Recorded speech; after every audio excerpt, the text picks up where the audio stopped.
Kejaksaan Negeri Sukabumi memusnahkan barang bukti kejahatan yang sudah ingkrah di pengadilan.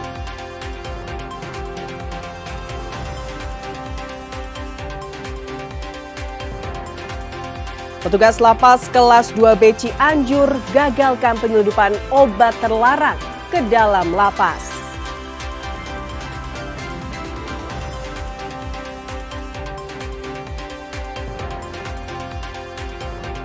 Seniman di Sukabumi melakukan penggalangan untuk korban bencana dana lewat pameran seni.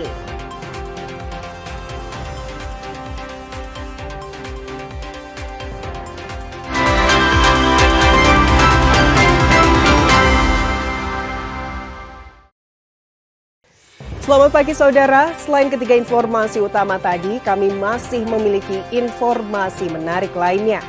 Saya Fida Alatas akan menemani Anda dengan berita independen terpercaya. Kita simak Kompas Pagi selengkapnya.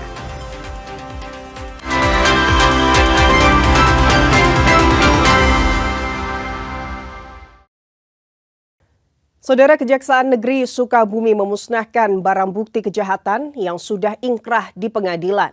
Barang bukti yang dimusnahkan diantaranya narkotika, uang palsu, dan rokok ilegal. Ini pemusnahan barang bukti ya, ada 7 item yang... Berbagai macam barang bukti dimusnahkan oleh Kejaksaan Negeri Kabupaten Sukabumi yang berasal dari 148 perkara dengan berbagai jenis pelanggaran, mulai dari narkotika, obat-obatan terlarang, pencurian hingga rokok tanpa cukai dimusnahkan, dengan cara dibakar setelah seluruh perkara tersebut dinyatakan berkekuatan hukum tetap. Pemusnahan ini merupakan bagian dari pelaksanaan eksekusi terhadap putusan pengadilan. Barang bukti yang dimusnahkan didominasi perkara narkotika dan pelanggaran Undang-Undang Kesehatan, seperti sabu seberat sekitar 1.725,8 gram dan ganja kurang lebih 231,62 gram. Selain itu juga senjata tajam, handphone hingga uang palsu dalam berbagai pecahan, baik rupiah maupun mata uang asing, serta ribuan batang rokok tanpa cukai yang dimusnahkan dengan dibakar. Perkara pidana umum maupun perkara pidana khusus. Jadi tadi sudah kita mulai. Salah satu contohnya tadi ada barang bukti uang palsu. Terdiri dari pecahan rupiah dan dolar mata uang asing. Kemudian ini juga kita musnahkan rokok tanpa cukai. Kemudian juga tadi sabu hampir 2 kilo. Kemudian ganja juga hampir 2 kilo tadi kita musnahkan bareng-bareng. Ini pemusnahan barang bukti ya, ada 7 item yang dimusnahkan. Kejaksaan Negeri Kabupaten Sukabumi memusnahkan barang bukti 148 perkara sepanjang periode tahun 2025. Semuanya telah mendapatkan putusan ingkrah dari pengadilan.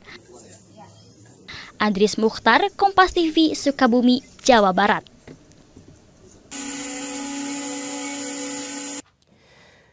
Saudara, petugas lapas kelas 2B Cianjur gagalkan penyelundupan obat terlarang ke dalam lapas. Upaya penyelundupan dilakukan oleh 3 orang pengunjung yang disembunyikan di dalam celana dalam.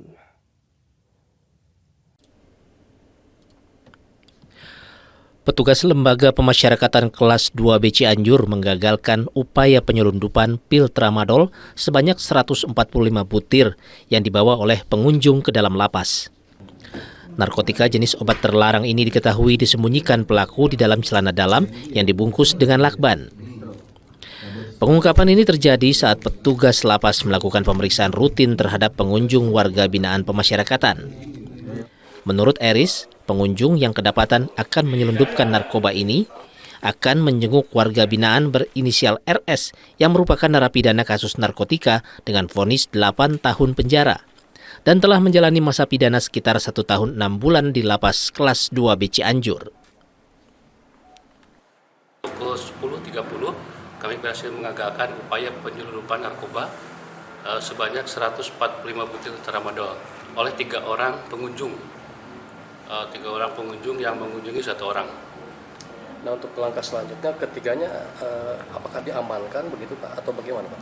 Ya betul, jadi kita langsung amankan dan sekitar 30 menit yang lalu kita serah terimakan dengan Polres Cianjur. Setelah ditangkap, petugas lapas langsung menyerahkan para pelaku beserta barang bukti kepada pihak Polres Cianjur untuk diproses lebih lanjut.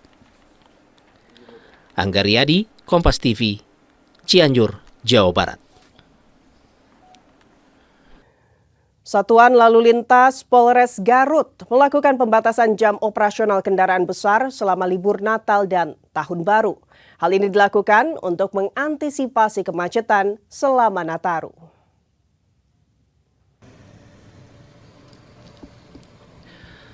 Dianggap menjadi salah satu penyebab kemacetan di jalur nasional Limbangan dan jalur provinsi Kadungora menjelang Nataru, kendaraan besar atau Sumbu 3 dilakukan pembatasan jam operasional saat melintas di momentum libur Natal dan Tahun Baru 2026.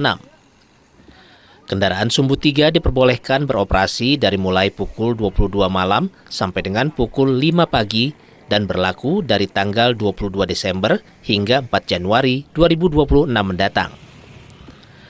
Namun demikian, ada kategori tertentu yang masih tetap beroperasi mulai dari kendaraan besar yang membawa BBM, kebutuhan sembako, maupun mobil pertukaran uang. Bila diketahui adanya kendaraan yang membandel dan melintas di jalur tersebut, baik kendaraan yang datang dari arah Jakarta, Bandung menuju Tasikmalaya dan Jawa Tengah, maupun dari arah sebaliknya, maka petugas tak akan segan-segan untuk memberhentikan agar yang bersangkutan tidak melanjutkan operasi atau meneruskan perjalanan.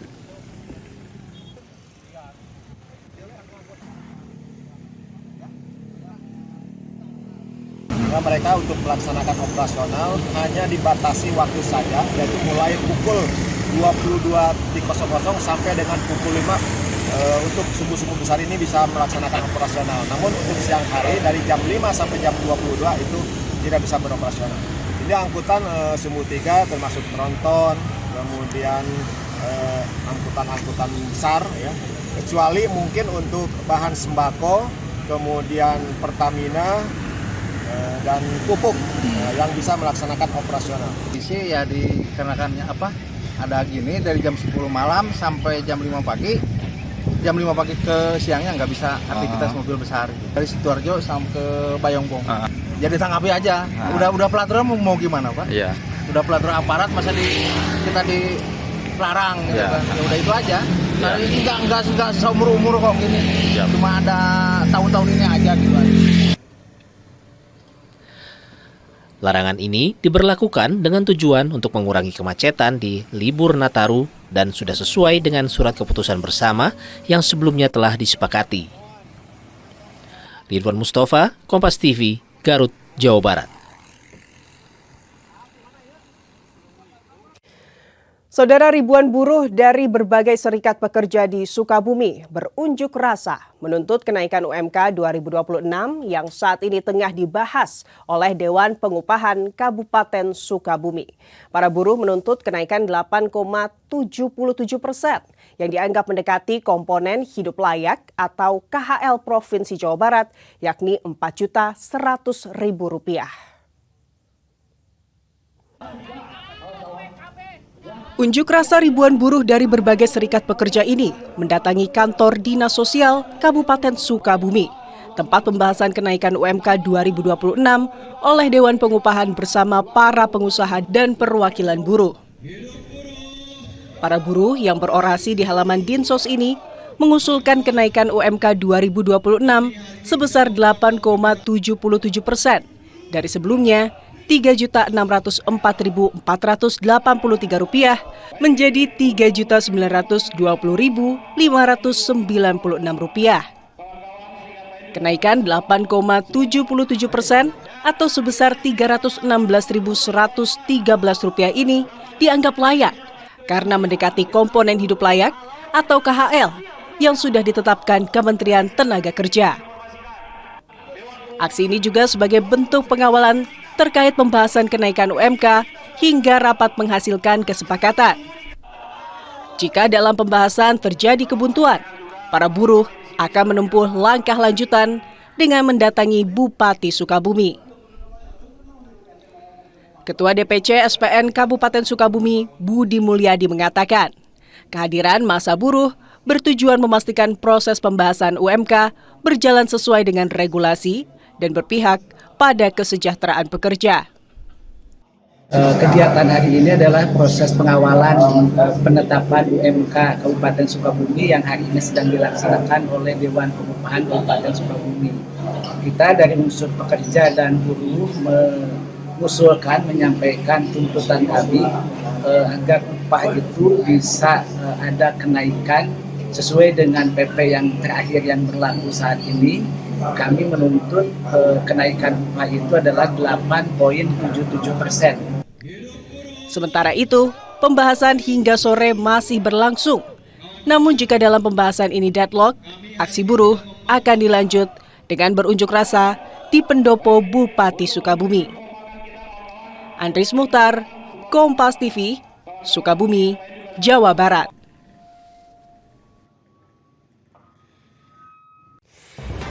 Saudara, seniman di Sukabumi melakukan penggalangan untuk korban bencana dana lewat pameran seni. Informasi selengkapnya usai jeda. Tetaplah di Kompas Pagi.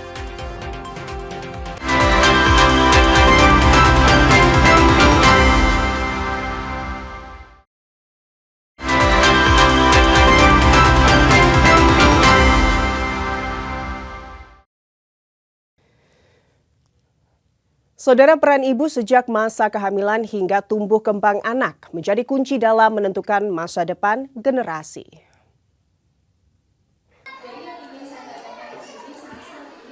Penguatan layanan ibu dan anak menjadi langkah strategis di tengah masih tingginya angka kehamilan dan komplikasi kehamilan. Di wilayah Sukabumi, saat ini masih menghadapi tantangan kesehatan maternal, mulai dari anemia, hipertensi kehamilan, hingga persalinan prematur. Di sisi lain, kasus bayi dengan berat badan lahir rendah dan gangguan neonatal menegaskan pentingnya layanan antenatal terintegrasi serta kesiapan fasilitas neonatal sejak dini.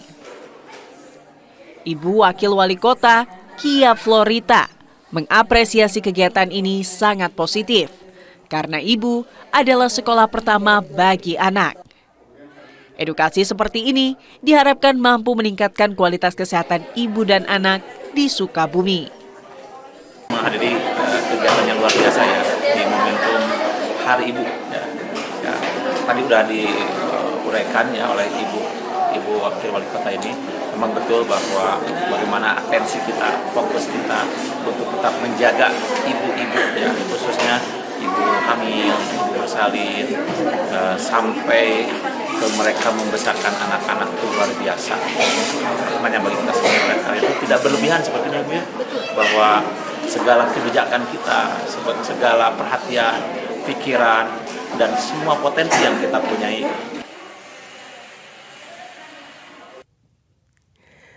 Saudara, kreativitas anak muda kota Sukabumi dipajang dalam pameran seni bertajuk Lawung Kala. Selama 2 hari, kegiatan ini tidak hanya menjadi ruang ekspresi, namun juga dimanfaatkan untuk menggalang dana dan juga donasi bagi korban bencana di Sumatera.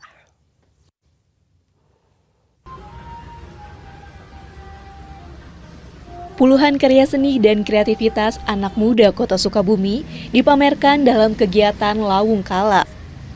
Sebuah ruang kolektif yang menghadirkan karya fotografi, desain, dan seni lukis, serta digelar selama 2 hari sebagai bagian dari event akhir tahun, kolaborasi ekonomi kreatif dan Dinas Kepemudaan Olahraga dan Pariwisata. Seluruh karya yang dipamerkan merupakan karya pelaku asal kota Sukabumi. Meskipun sebagian di antaranya telah berkarir di luar kota, namun karya-karya ini dihadirkan kembali untuk dinikmati masyarakat di kota asal. Kegiatan ini mengusung tema ekspresi diri dengan beragam karakter dan sudut pandang setiap pelaku. Selain pameran karya, kegiatan ini juga diramaikan dengan aksi live painting yang dilakukan oleh seniman secara langsung di lokasi. Sebagai bentuk kepedulian sosial, sebagian karya juga akan dilelang dan hasilnya direncanakan untuk didonasikan bagi korban bencana di Sumatera. Saya sangat mengapresiasi kegiatan ini sehingga Sukabumi penuh kreativitas dan memang ini harus ditumbuhkan di Sukabumi seperti ini. Okay? Melalui kegiatan ini, penyelenggara berharap Lawung Kala dapat menjadi ruang kreatif yang terus tumbuh, beregenerasi, dan mendorong lahirnya pergerakan kreatif baru di Kota Sukabumi. Kegiatan Lawung Kala ini kegiatan kolektif, jadi dari teman-teman ada fotografi, desain, dan lukis. Dan ini masuk ke eventnya akhir tahun, kolaborasi dengan Ekraf dan Disporapat. Pelaksanaan Lawung Kala tidak hanya menjadi ruang pamer, namun juga menjadi pesan bahwa karya anak muda Sukabumi mampu bersuara dan berbagi. Anissa Fitriani, Andres Mukhtar, Kompas TV, Sukabumi, Jawa Barat.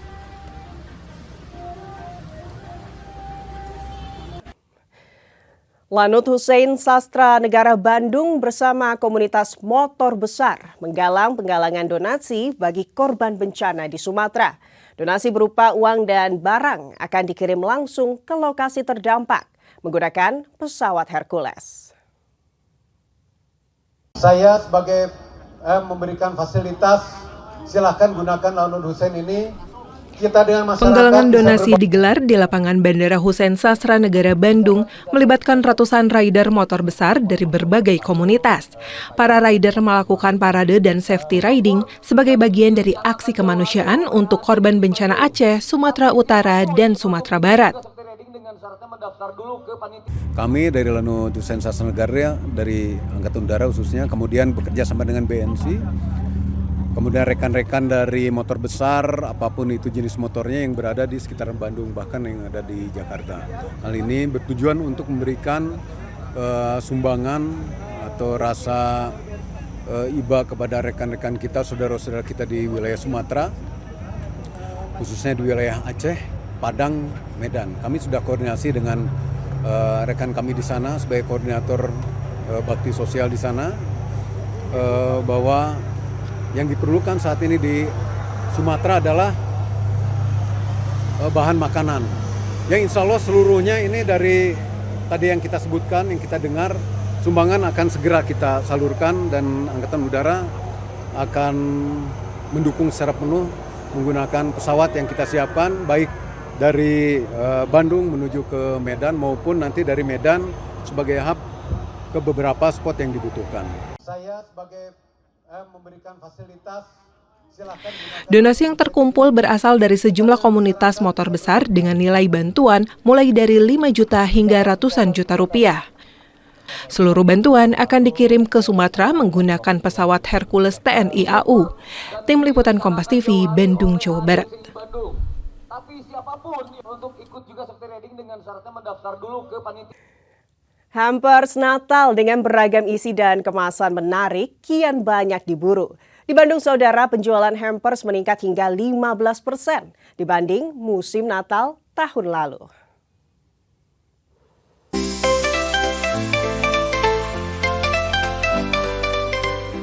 Momen Natal menjadi angin segar bagi pelaku usaha hampers. Hal ini dikarenakan banyak masyarakat yang membeli hampers untuk dikirimkan kepada sanak saudara maupun kerabat sebagai bentuk perhatian dan kehangatan di hari raya. Menurut Siska, salah satu penjual hampers di kota Bandung, penjualan hampers di musim Natal tahun ini meningkat 10 hingga 15% dibandingkan dengan Natal tahun lalu. Menurutnya pemesanan hampers sudah mulai meningkat sejak awal Desember lalu. Untuk menarik pembeli, tahun ini ia menawarkan 12 jenis hampers. Lebih banyak dari tahun sebelumnya yang hanya 6 jenis hampers yang ditawarkan. Jenis yang ditawarkan pun beragam, diantaranya barang pecah belah seperti satu set teapot, cookies, handuk yang dibentuk seperti rusa, hingga reed diffuser. Tahun ini kita variasinya ada 12, banyak banget. Karena variasinya dari yang harga 100 ribuan sampai 2 juta ke atas gitu. Jadi kalau variasi macam-macam, ada mulai dari anduk, ada dari makanan, ada juga dari khusus tahun ini kita juga bikin tissue box dari kayu dengan figurin kayak gini. Jadi ini khusus kita bikin custom buat Natal tahun ini. Untuk bisa mendapatkan hampers menarik dengan ragam yang menarik ini, harga yang harus dikeluarkan mulai dari Rp100.000 hingga Rp2 juta per paket. Sebagian besar pesanan dilakukan melalui sistem pre-order. Konsumen cukup memesan melalui Instagram atau WhatsApp, dan hampers dapat langsung dikirim ke alamat tujuan. Diperkirakan penjualan hamper ini masih akan terus meningkat hingga sehari sebelum hari Natal. Tim Liputan Kompas TV, Bandung, Jawa Barat.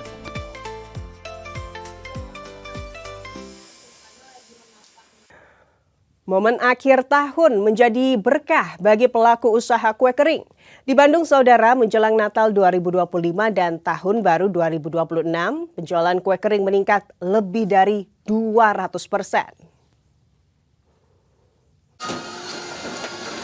Menjelang perayaan Natal 2025 dan Tahun Baru 2026, penjualan kue di salah satu produsen kue kering Kota Bandung mengalami peningkatan. Untuk memenuhi kebutuhan konsumen, produksi kue kering sudah mulai digencarkan sejak awal bulan November. Kenaikan penjualan lebih dari 200% dibandingkan hari biasa. Peningkatan ini sudah dirasakan penjual kue sejak awal Desember dan diperkirakan masih akan berlangsung hingga pergantian tahun 2026.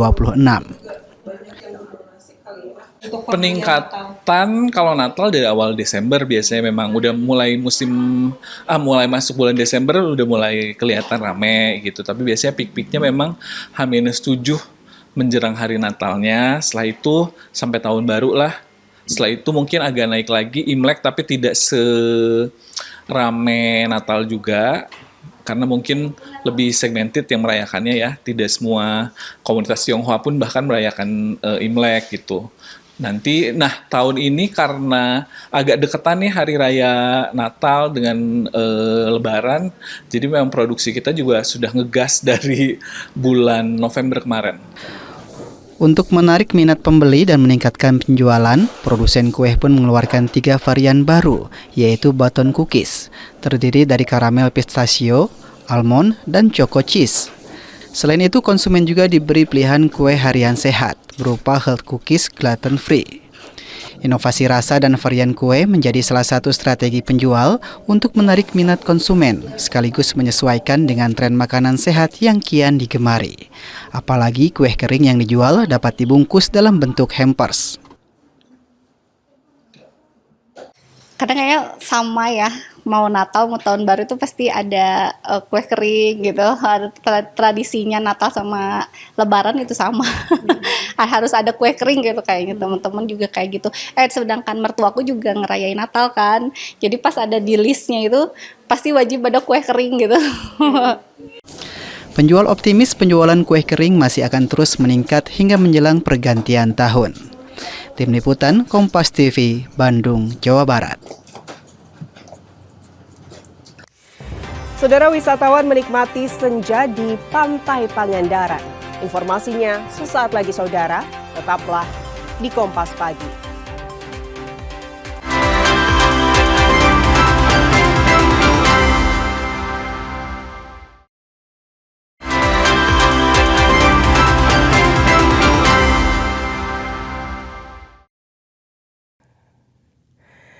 Keindahan senja kembali memanjakan mata wisatawan di Pantai Pangandaran. Cahaya jingga yang perlahan tenggelam di ufuk barat menjadi momen yang selalu ditunggu-tunggu para pengunjung.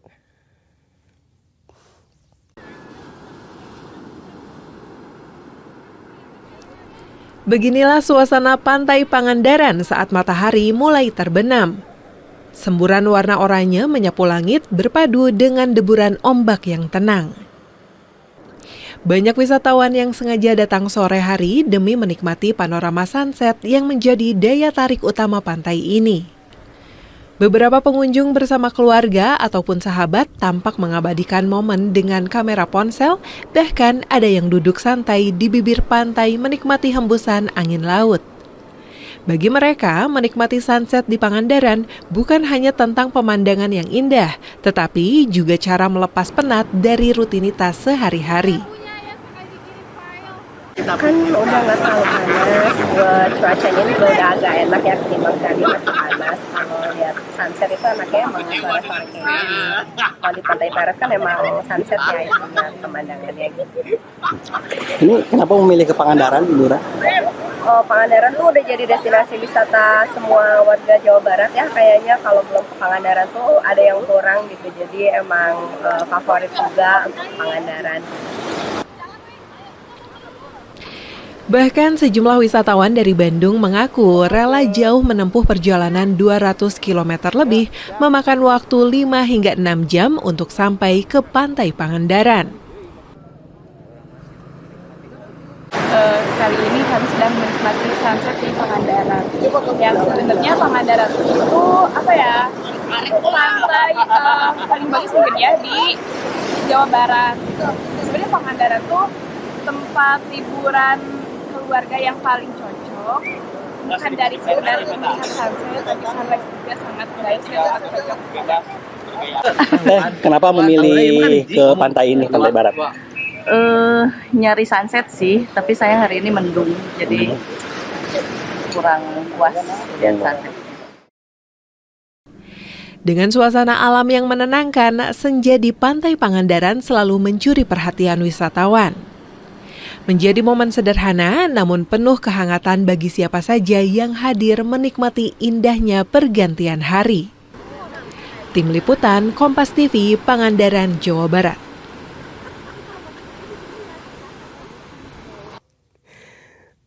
Saudara, Pantai Pangandaran bukan hanya terkenal dengan keindahan alamnya. Daerah ini juga menjadi salah satu penghasil ikan terbesar di Jawa Barat.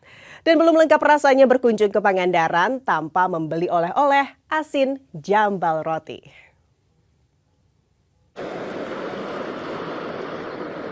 Di kawasan Pantai Pangandaran, deru ombak dan aktivitas nelayan menjadi penanda hidupnya industri perikanan setempat. Asin jambal roti menjadi produk andalan. Terkenal dengan kualitas rasa yang gurih dan tekstur yang masih segar. Setiap akhir pekan, lokasi ini ramai didatangi wisatawan. Banyak yang menjadikan asin jambal roti sebagai oleh-oleh wajib saat pulang dari Pangandaran. Salah satu wisatawan dari Bandung mengaku setiap berkunjung ke Pantai Pangandaran, dirinya selalu menyempatkan membeli oleh-oleh asin jambal. Kalau ke Pangandaran nggak jajan asin jambal itu kayaknya kurang pas gitu kan, kurang komplit. Jadi khasnya kita ke Pangandaran itu oleh-oleh buat orang di rumah itu ya ikan jambal, ikan asin gitu. Kalau untuk harganya sendiri gimana? Harganya sih relatif murah ya gitu, karena mungkin di sini langsung ke nelayannya yang langsung mereka jualan, jadi nggak lewat tangan-tangan lagi. Jadi harganya kalau menurut saya cukup affordable gitu. Sengaja kalau ke Pangandaran wajib lah beli jambal roti. Ini ya Bu ya? Beli berapa kilo kan? Saya 1 kilo. 1 kilo. Ini Sama tulang jambalnya. Silakan yang mau jambal roti ya, yang mau jambal roti ada di etalase 1. Mengingat wisatawan ramai hanya di momen liburan, pedagang ikan jambal terus berinovasi. Mereka memanfaatkan media sosial untuk promosi dan penjualan online.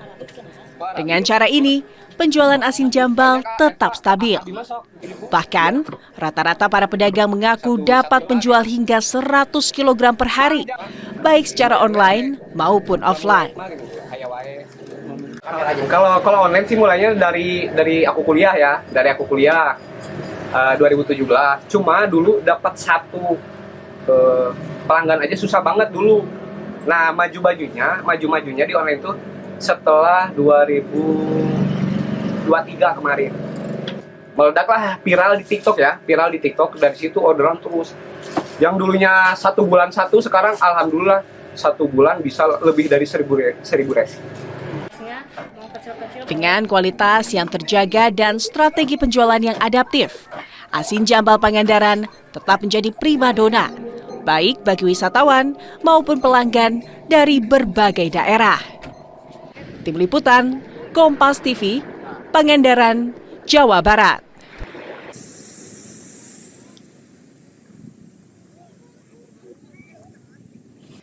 Timnas Futsal Putra Indonesia bawa pulang emas pertama kali di ajang SEA Games 2025.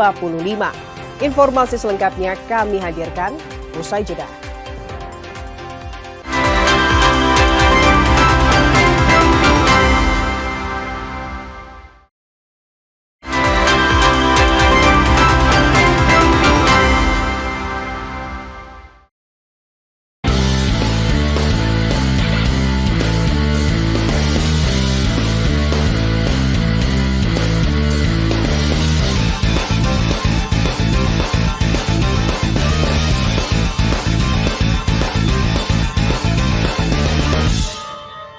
Saudara, PSSI disebut akan segera mengumumkan pelatih baru Timnas Indonesia menggantikan Patrick Kluivert.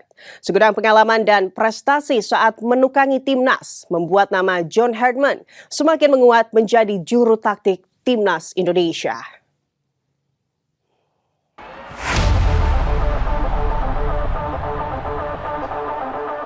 PSSI memastikan mantan pelatih Tim Nasional Kanada, John Hartman, akan menahkodai skuad Garuda mulai Januari 2026. Dikutip dari Kompas ID edisi 20 Desember 2025, anggota Komite Eksekutif PSSI, Ahmad Riyad, membenarkan kabar tersebut. Benar, Pak Marji yang akan mengumumkan, ujar Ahmad Riyad. Publik sepak bola tanah air kini menaruh harapan besar kepada sosok Hartman. Tangan dingin Hartman diharapkan memperbaiki prestasi Timnas Indonesia. Rekam jejak Hartman tak bisa dipandang sebelah mata. Pelatih 50 tahun ini membuat sejarah bersama Kanada dengan membawa lolos ke Piala Dunia 2022 untuk pertama kalinya sejak 36 tahun terakhir. Hartman juga membuat tim sepak bola putri Kanada meraih 2 medali perunggu di Olimpiade London 2012 dan Rio de Janeiro 2016. Ia juga mengantarkan timnas wanita Selandia Baru tampil di Piala Dunia Wanita edisi 2007 dan 2011. Pelatih berpaspor Inggris ini mengutamakan hasil sehingga selalu menerapkan taktik fleksibel di antara 3-4-3 dan 3-5-2. Formasi ini sangat dipahami pemain Timnas Indonesia karena pernah diterapkan saat diasuh Shin Tae-yong. Selain itu, pelatih berlisensi UEFA Pro ini juga dinilai bisa menguasai ruang ganti tim. Pengaruh Hartman dinilai bisa menjaga kondusivitas internal tim. Namun Hartman juga memiliki kekurangan yang perlu dipelajari jika nanti ia menahkodai Timnas Indonesia. Hartman belum memiliki pengalaman bersaing di Asia. Jika jadi ditunjuk oleh PSSI, Hartman akan jadi pelatih berkebangsaan Inggris kedua yang menangani Timnas Indonesia. Sebelumnya Indonesia juga pernah dilatih pelatih asal Inggris, yakni Peter Witt pada 2004-2007. Kini publik sudah tak sabar menanti pengumuman dari PSSI tentang nahkoda baru Timnas Indonesia.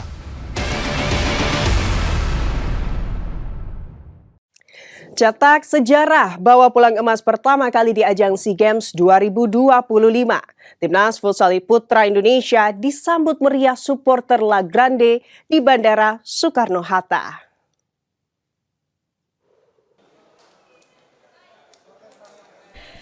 Kelompok supporter Indonesia La Grande sambut kepulangan Timnas Futsal Indonesia dari SEA Games 2025 di Terminal 2 Bandara Soekarno-Hatta Sabtu malam. Spanduk dibentangkan, yel-yel dikumandangkan saat Iqbal Iskandar dan kawan-kawan memasuki area penyambutan yang digelar NOC Indonesia. Ini jadi momen bersejarah bagi tim futsal putra Indonesia yang untuk pertama kalinya berhasil meraih emas. Apalagi emas didapat usai menaklukkan tuan rumah Thailand 6-1 di laga terakhir. Yang pasti jujur kita butuh uji coba seperti di tryout menghadapi tim-tim yang lebih kuat ya gitu ya. Seperti kemarin alhamdulillah kita sudah bisa menggelar Four Nation. Di awal tahun kita bisa melawan Argentina, Jepang, Arab Saudi. Udah gitu kita bisa mendatangkan Latvia, Belanda, dan juga Tanzania. Udah gitu terakhir kita uji coba sama Australia. Nah seperti hal-hal seperti itu yang dibutuhkan sama timnas kita gitu, untuk bisa lebih improve lagi ke depannya. Gagal penuhi target emas, tim sepak takraw Indonesia minta persiapan menuju Asian Games 2026 lebih matang. Republik Indonesia. Tim sepak takraw Indonesia hanya mampu meraih 1 perak dan 4 perunggu dari SEA Games 2025. Capaian ini tidak sesuai target 1 emas yang dicanangkan pemerintah. Terlebih, pada SEA Games 2023, tim sepak takraw juga sejatinya memperoleh 2 medali emas. Tiba di tanah air Minggu malam, Wakil Kapten Tim Sepak Takraw Indonesia, M. Hardiansyah Mulyang bilang, persaingan di kawasan Asia Tenggara kini lebih merata. Evaluasi harus segera dilakukan agar tak tertinggal dari negara lain. Di antaranya persiapan pelatnas yang lebih panjang dan regenerasi atlet. 2 hal ini mutlak diperlukan agar Indonesia kembali mampu berjaya.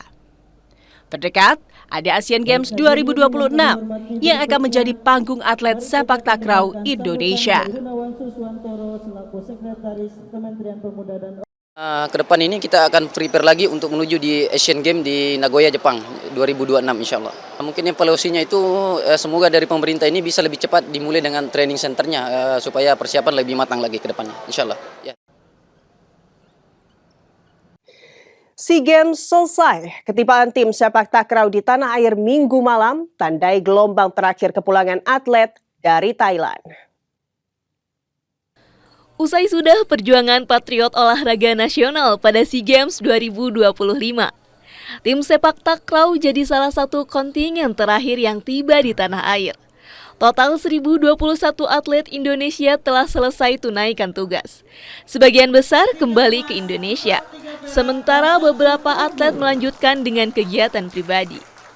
Kedatangan atlet sepak takraw disambut Sesmenpora Gunawan Suswantoro di Terminal 3 Bandara Soekarno-Hatta. Kemenpora berterima kasih atas capaian luar biasa kontingen yang mampu lampaui target pemerintah. Adapun mengenai bonus yang dijanjikan akan segera dihitung dan diproses agar cepat dicairkan. Sebab Asia Games 2026 dan Olimpiade 2028 sudah menanti. Kita berharap mereka jangan berhenti berlatih, tetap berlatih terus untuk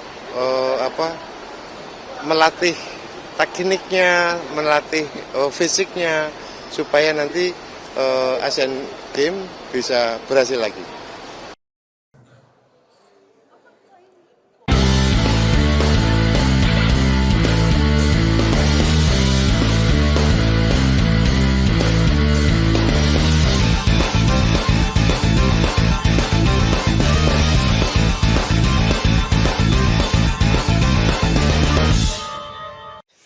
Saudara, Kejaksaan Negeri Sukabumi memusnahkan barang bukti kejahatan yang sudah ingkrah di pengadilan. Informasi selengkapnya kami hadirkan usai jeda. Tetaplah di Kompas Pagi.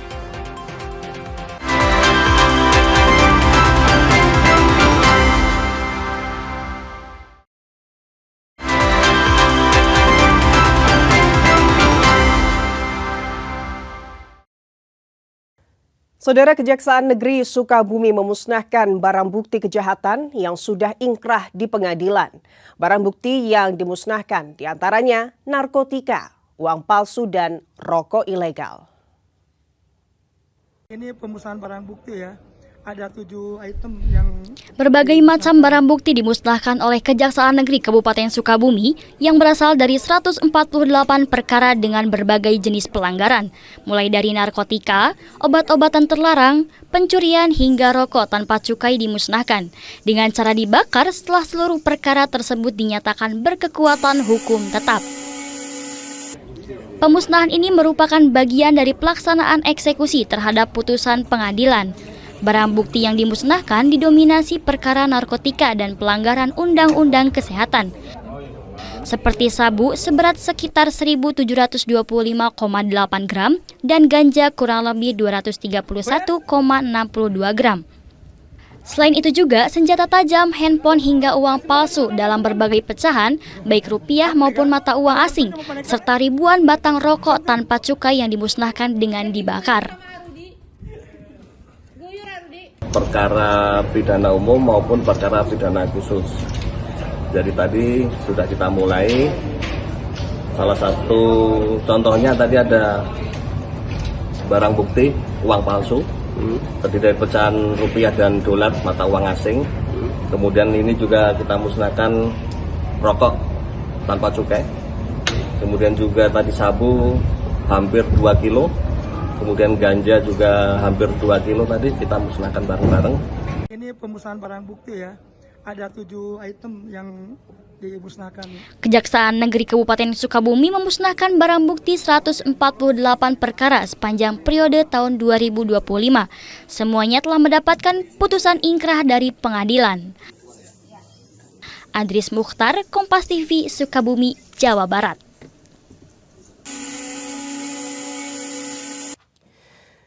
Saudara petugas lapas kelas 2B Cianjur gagalkan penyelundupan obat terlarang ke dalam lapas. Upaya penyelundupan dilakukan oleh 3 orang pengunjung yang disembunyikan di dalam celana dalam.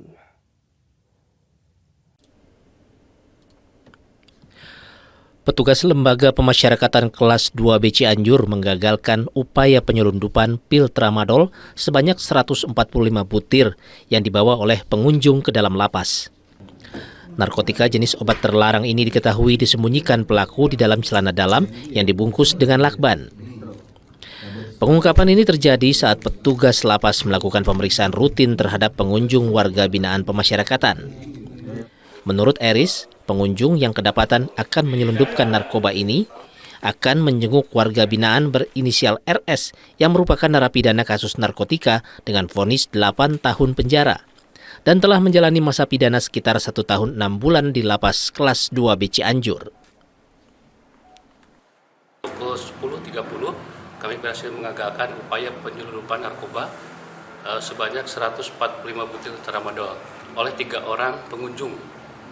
3 orang pengunjung yang mengunjungi 1 orang.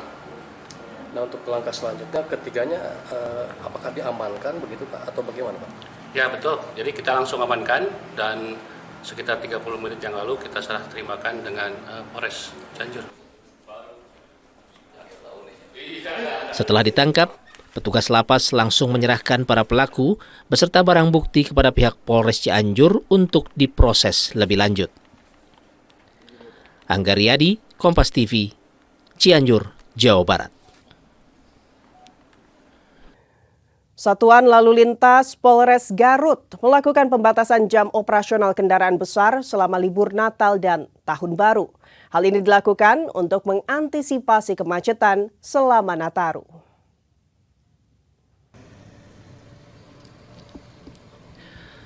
Dianggap menjadi salah satu penyebab kemacetan di jalur nasional Limbangan dan jalur provinsi Kadungora menjelang Nataru, kendaraan besar atau sumbu 3 dilakukan pembatasan jam operasional saat melintas di momentum libur Natal dan Tahun Baru 2026.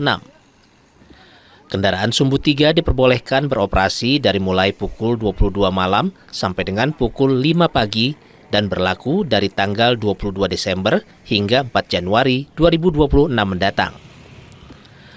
Namun demikian, ada kategori tertentu yang masih tetap beroperasi mulai dari kendaraan besar yang membawa BBM, kebutuhan sembako, maupun mobil pertukaran uang.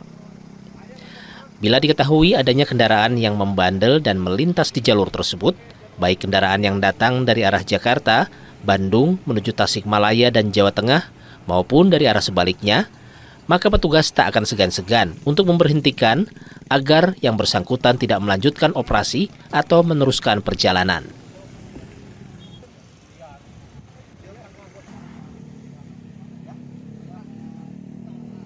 Nah, mereka untuk melaksanakan operasional hanya dibatasi waktu saja, yaitu mulai pukul 22.00 sampai dengan pukul 5 untuk sumbu-sumbu besar ini bisa melaksanakan operasional. Namun untuk siang hari dari jam 5 sampai jam 22 itu tidak bisa beroperasional.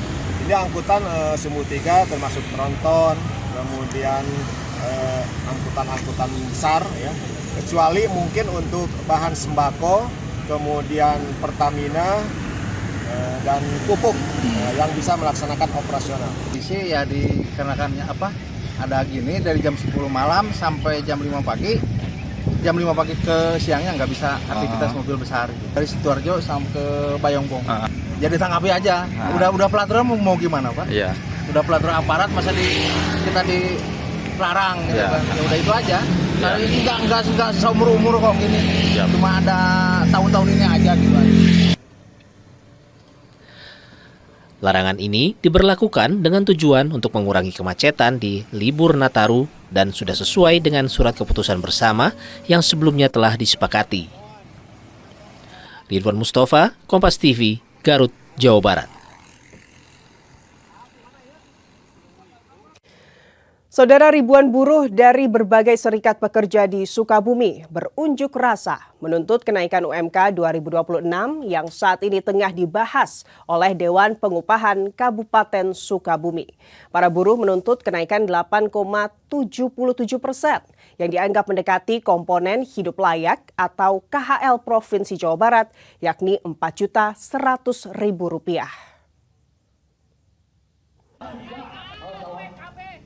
Unjuk rasa ribuan buruh dari berbagai serikat pekerja ini mendatangi kantor Dinas Sosial Kabupaten Sukabumi, tempat pembahasan kenaikan UMK 2026 oleh Dewan Pengupahan bersama para pengusaha dan perwakilan buruh. Para buruh yang berorasi di halaman Dinsos ini mengusulkan kenaikan UMK 2026 sebesar 8,77% dari sebelumnya Rp3.604.483 menjadi Rp3.920.596. Kenaikan 8,77% atau sebesar Rp316.113 ini dianggap layak karena mendekati komponen hidup layak atau KHL yang sudah ditetapkan Kementerian Tenaga Kerja. Aksi ini juga sebagai bentuk pengawalan terkait pembahasan kenaikan UMK hingga rapat menghasilkan kesepakatan. Jika dalam pembahasan terjadi kebuntuan, para buruh akan menempuh langkah lanjutan dengan mendatangi Bupati Sukabumi. Ketua DPC SPN Kabupaten Sukabumi, Budi Mulyadi mengatakan, kehadiran massa buruh bertujuan memastikan proses pembahasan UMK berjalan sesuai dengan regulasi dan berpihak pada kesejahteraan pekerja. Kegiatan hari ini adalah proses pengawalan penetapan UMK Kabupaten Sukabumi yang hari ini sedang dilaksanakan oleh Dewan Pengupahan Kabupaten Sukabumi. Kita dari unsur pekerja dan buruh mengusulkan, menyampaikan tuntutan kami agar upah itu bisa ada kenaikan sesuai dengan PP yang terakhir yang berlaku saat ini. Kami menuntut kenaikan upah itu adalah 8,77%. Sementara itu, pembahasan hingga sore masih berlangsung.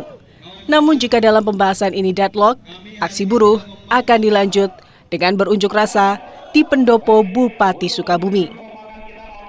Andris Muhtar, Kompas TV, Sukabumi, Jawa Barat.